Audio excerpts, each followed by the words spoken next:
Siamo nati nel 1999, siamo partiti come una copisteria e una piccola legatoria. Nel tempo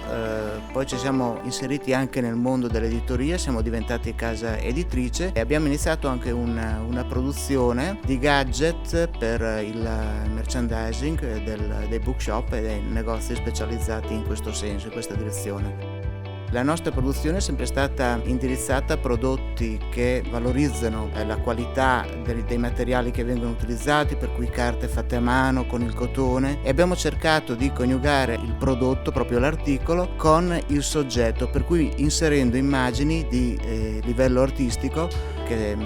vengono realizzati prevalentemente da artisti del mondo della pittura, dell'acquerello, della ceramica, per cui cercando di creare qualcosa di inedito, esclusivo e prestigioso.